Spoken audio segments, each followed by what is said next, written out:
Howdy y'all, Elixir Quiver here, back for another video. In the last one, we had lost all of our villagers because we went to the past and it deleted it. And apparently, actually, this village, which is the one we come to gather our dirt if we come up over here, also lost everything. So I think what happened is that their code got removed in the background of the game, and all villagers that were previously discovered were removed, just straight up removed.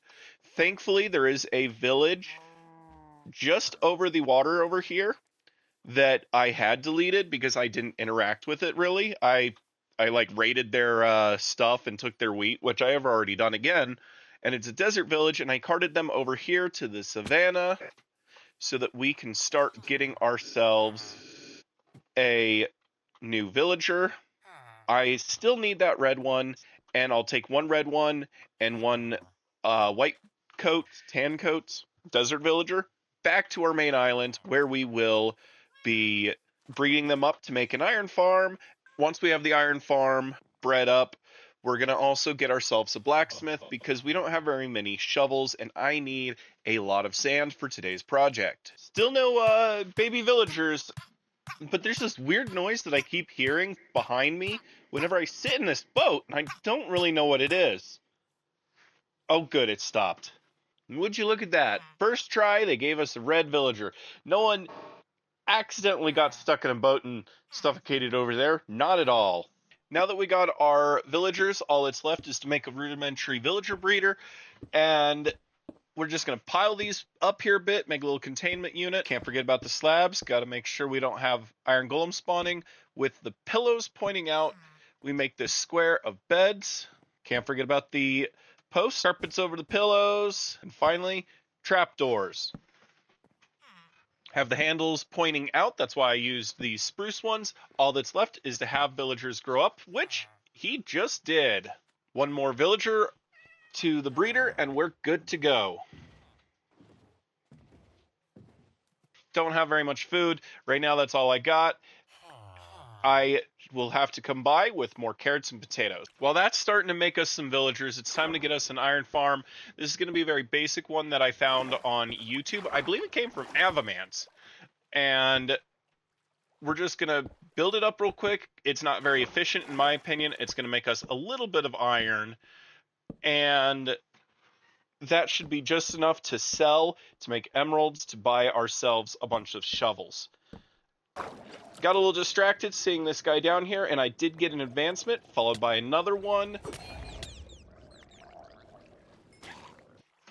This guy wants to dance around before he finally gets in. Got a distraction going on, and we missed him sliding in. Just kind of gently nudge him down there, and he's good to go, and he'll start making us some iron. We're not getting much iron right now, and I think that's because I had forgot to... Yep, it's all sliding down right there in the corner. We need to put some hoppers there. And also, you may have noticed at the beginning of the video, I had a diamond in my inventory. I got that from the desert village, and I know that I did that once already, and I don't want to have non-renewables. The wheat was one thing, so we're just going to take care of that diamond right now. I really thought we'd be done with all of these pop-up farms and ugly trading halls, but once this is drained, our workroom's going to be out of sight, out of mind. Now that we got that sorted, he's offering us a trade. 4 for 1 emerald's pretty rough, but it's the best we got right now. We definitely can't be beggars on that. So let's go see how this is doing. I see another one just spawned in. That doesn't seem right at all. Does this really not work unless we're nearby? Iron farms are supposed to work inside spawn chunks. We are now able to get bees! If you put a flower nearby one of the saplings when they grow, they have a small, I think like 5% chance to grow with a beehive attached to it. And right now we need lots of sticks. Our iron farm's not working when we're not nearby it for some reason. So right now, sticks is how we get our emeralds.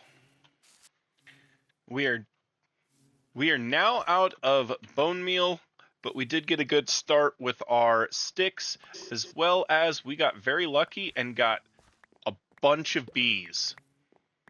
We got 3 beehives. I believe they come with 2 bees each. We'll have to breed them up later. But when it's dark and they're sleeping, I will grab these beehives with Silk Touch. That way I don't anger them, as well as make sure they are inside their hive so we can use them later as decoration or farms for new honeycombs. Didn't even know there was an advancement for it, but we got total bee location.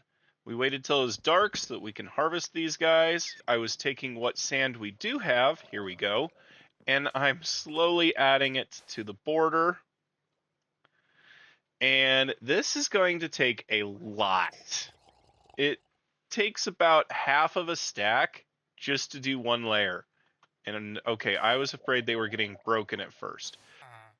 Efficiency 2, Fortune 1. I would rather it been unbreaking, but that'll do, because we need to combine those to make efficiency 4, and I think that will be enough to be able to start mining out all the sand. Now, I'd really like not to tear into the desert village's sand, because I kind of like that place. However, if I remember right, in between this little bit of savanna right here and this desert village that we have gotten villagers from, I think there is a desert that's actually kind of expansive, it looks like, at least from the boat.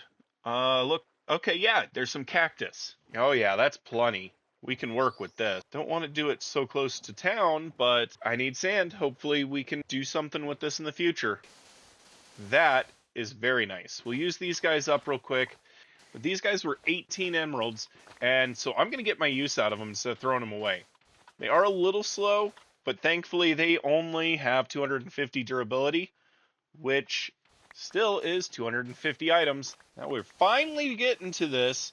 I think it's time for a time lapse.